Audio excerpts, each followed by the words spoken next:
I'm going to talk a little bit about synchronicities and things that had happened with the last person that I had dated and how I found out they were a handler. Things that were said and things that were done that were very obvious, and it connected them to people in my family and people that I was getting to know or would come to know in the place that I had moved. For context, I met this person on Facebook dating. This was March of 2025 last year, and we were dating for about 2 months. He said he was from Florida. He had a CDL, so he was a truck driver, and he claimed that he was from the town. He grew up in the town that I had moved to a few months before I had met him, and he was just back in town. He also was trying to get started on social media, he said. He had a lot of equipment and he was trying to get started with making content. However, this was when I was first getting into really making content and trying to get it off the ground, which is also something, looking back, I realized was very performative for this person. So just a few things. And this is a lot of pattern recognition. This is not one thing. This is a sum of many different conversations and things that were brought up that made me realize and question and raised a lot of intuitive red flags for me. This person, his name is Dylan Eisenhower, actually, because I'm not here to protect predators or people who are manipulators, gang stalkers, or liars. He asked me if I was a Russian spy, which was just weird, but also annoying because several times I've dealt with gang stalking, that is something that has came up. He also went on later in our connection to show me a video about destabilizing a country, and it was about Russians. And he also asked me if I was Polish, why do I look Russian? Why don't I look Polish? This person was definitely trying to set me up and trying to paint me to be someone that I'm not. Another thing that he did, which flagged me right away with being connected to my family. The song by Lady Gaga and Bradley Cooper, Shallow, that movie, A Star is Born, when I would go see my mom, during that time when that movie came out, she was extremely obsessed with that movie. She would constantly want to watch it. She really liked that song and would play it for me regularly every time I went to her house. When I met him, that was his ringtone, and he would constantly, when it would go off, he would sing it. If you know anything about narcissistic abuse, that is dog whistling. It is something that he knew I was going to pick up and I was going to make a connection, but it wouldn't be something where if I said something out loud, I would look a certain way or it wouldn't really make sense to other people. He also insisted on only buying Scott's toilet paper, even though it's my place, my own apartment. When he would come over here and I would have to go get toilet paper, he would intentionally buy Scott's. And it like I said, it's small things like this, but if you have pattern recognition and you're aware of what somebody is doing, it makes sense. That is the only toilet paper my mother would ever buy as well.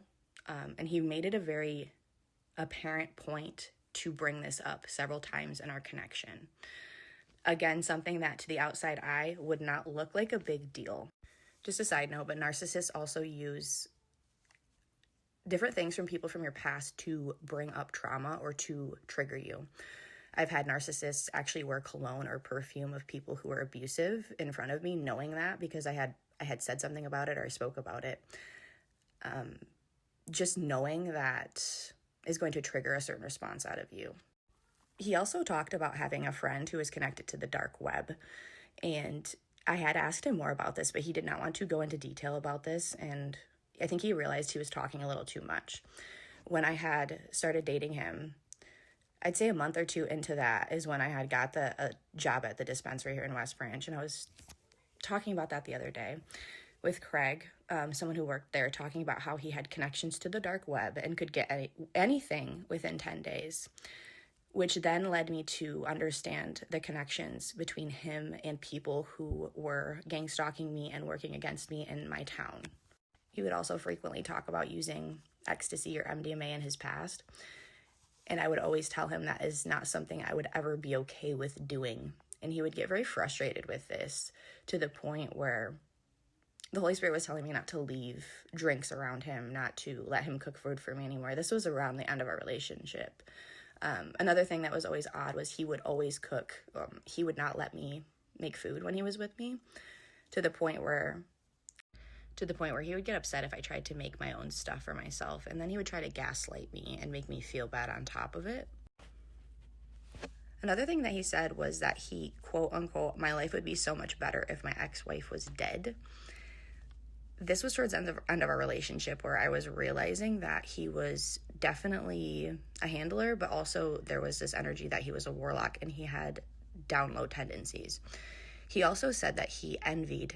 He made it very clear to clarify that he was not jealous, that he actually envied the mother of his child because she got to give birth and that she was able to breastfeed, that it actually physically made him mad that he was unable to do this. This was when I was realizing that he was down low, that there was energy of him hating women, and there was a lot of secretive energy around his sexuality as well. He let me use his tablet a lot and would log me in because I was working on different content. I was working on different decks that I was creating. And he let me use different things that he was trying to say, here, this will make it easier for you. And he was stealing my intellectual property. He also stole my ID out of my car, and my little piece on my steering wheel fell off and he took it. And I know intuitively I did pick up that he was doing magic on my transportation as well.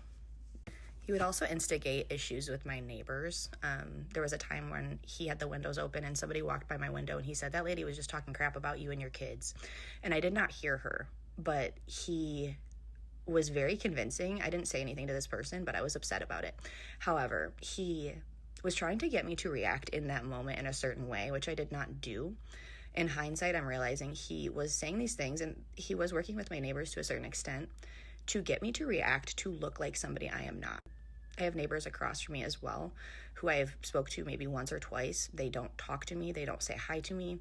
The first day that I had him here, the neighbor across the street came right over and was very friendly with this person. Dylan was asking him questions. They were acting like they were shooting the shit, like they had really known each other. And it rubbed me the wrong way for quite some time. Another thing that was very odd, and this was one thing that really, it stuck out my head and has kept replaying.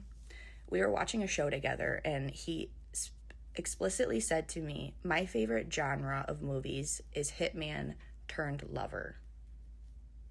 I just looked at him a little confused, and he looked at me because he knew I was picking this up, but I think he was realizing that he was speaking a little too much.